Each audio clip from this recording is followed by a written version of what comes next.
重磅消息引爆了东南亚军事圈，美国国防部正式拍板，批准向新加坡出售价值高达8300多万美金的尖端军备，把整整45枚带替代弹头的 M30A2 制导火箭弹送往新加坡。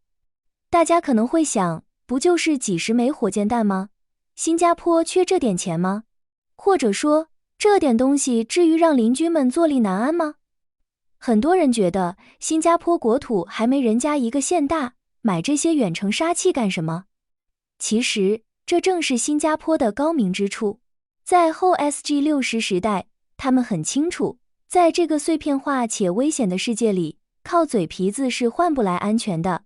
这8300万美金买的不仅仅是武器，更是一种你别乱动，动我就能精准打残你的威慑力。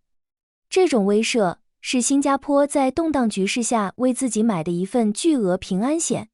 很多人可能对 M30A2 这个型号没概念，简单来说，它就是制导多管火箭系统家族里的顶级学霸。以前的火箭炮打出去，那是撒胡椒面，靠的是覆盖面积，但往往会留下大量未爆的子弹药，像地雷一样祸害几十年，国际上名声很臭。但这次新加坡采购的 M30A2 玩的是一种叫替代弹头的高科技，它里面装填了整整 18.2 万枚预制钨合金碎片。当这枚火箭弹通过 GPS 和惯性制导，在跨越90多公里后，像长了眼睛一样精准悬停在目标头顶，然后砰的一声，18万颗比子弹还硬的钨合金钢珠像暴雨一样倾泻而下。这哪里是打仗啊，这简直是物理意义上的抹除。最绝的是，它打完就打完了，不会留下任何哑弹，既符合国际人道主义标准，又实现了毁天灭地的杀伤效果。对于新加坡来说，这种武器简直是量身定制。新加坡地方太小了，根本没有战略纵深。如果敌人的军舰或者抢滩部队靠近了，传统的火炮很容易误伤平民，或者炸坏自己的基础设施。而 M30A2 的原概率偏差小于5米，这种手术刀式的精度，让新加坡武装部队在热带雨林的暴雨里，也能随时随地对敌方指挥部进行斩首。这难道不让人感到脊背发凉吗？别看这只是军事新闻，它背后连接的是每一个人的钱包和安危。新加坡总理黄循财就差把危机感写在脸上了。他多次强调，这个世界正在变得极其不稳定，没有人会无条件的来救新加坡。这时候你看，为什么新加坡要砸重金升级 HIMARS 系统？因为就在不久前，南海的火控雷达锁定事件已经把紧张气氛拉满了。新加坡作为一个靠贸易生存的港口城市，海上交通线就是它的命脉。如果有人想封锁航道，或者在周边搞事情，新加坡必须有反击的底牌。这45枚火箭弹其实就是新加坡的防御姿态，它在告诉全世界，我虽然不主动挑事，但我绝对不怕事。即使在能源危机导致外部援助可能迟到的时候，新加坡依然拥有独立作战的能力。这种不依赖他人的战略定力，是新加坡在风暴中心站稳脚跟的根基。与其说这是在买武器，不如说新加坡是在用实打实的钢铁和火药，给国际投资者吃下一颗定心丸，告诉大家，这里依然是全球最安全的避风港。很多人问，有了好剑，还得有好弓吧？新加坡的 HIMARS 系统可不只是几辆发射车那么简单。在2025年的袋鼠演习中，新加坡就给全世界展示了一场教科书级别的降维打击。当时在澳大利亚的荒原上，新加坡的数字与情报部队，也就是传说中的 DIS， 成了全场的焦点。他们动用了多层次的无人机，把战场变成了透明的。无人机在天上飞，快速创建3维地图，数据直接实时传输到后方 HIMARS 操作手的手里。从发现目标到火箭弹升空，整个过程行云流水，快到敌人根本来不及反应。这不仅仅是火力的竞争，更是算法和数据的竞争。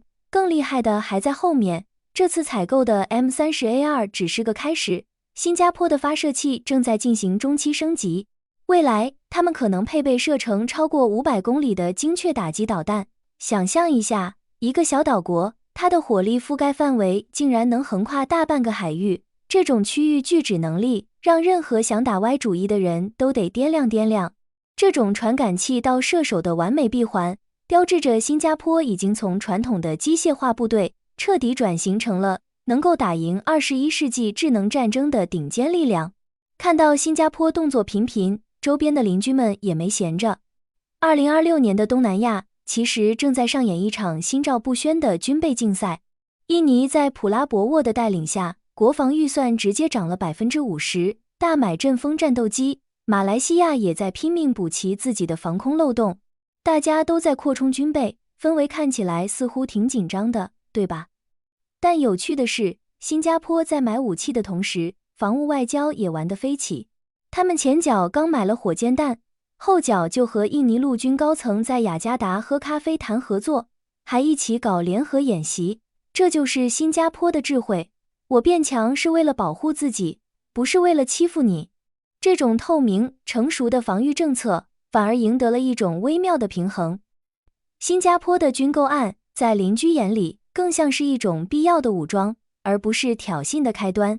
而且这一笔8300万美金的生意背后还养活了新加坡本土的一大批国防科技企业。通过和美国洛克希德、马丁的合作，新加坡的工程师们在本土就能完成系统的集成和维护。这种防务生态不仅提升了军队的反应速度，还创造了大量高端岗位。即便在2025年全球贸易保护主义盛行、关税大涨的情况下，新加坡依然靠着这种稳健的治理和科技实力，实现了经济的强劲增长。可以说，这枚火箭弹里装的不只是钨合金，还有新加坡的经济底气。美国批准这笔军售，本质上是对新加坡生存智慧的一种认可。这种大外交、强国防的思路，让新加坡在巨人林立的世界丛林里依然能挺直腰板。未来的战争将是人工智能与无人系统的天下，新加坡也正在往这个方向砸钱。M30A2 火箭弹和 HIMARS 系统就像是新加坡手中的一把重锤，它可能平时只是静静地放在武器库里，但它的存在本身就是对和平最好的守护。看着这个只有700多平方公里的小岛，用最先进的技术武装到牙齿，你是否也会感到一丝震撼？在一个大家都追求规模、追求数量的时代，新加坡却用精度和智慧告诉我们，小并不代表弱，只要感知足够敏锐，打击足够果断，小红点也能释放出震撼世界的能量。那么，面对这样一个科技武装到极点的邻居，以及这个日益动荡的2026年，你觉得这种昂贵的军备投入真的是中小国家在未来生存的唯一选择吗？当技术彻底改变了战争的形态，我们又该如何重新定义所谓的安全感呢？在评论区分享你的观点，我们一起讨论。欢迎点赞订阅，我们下期视频再见。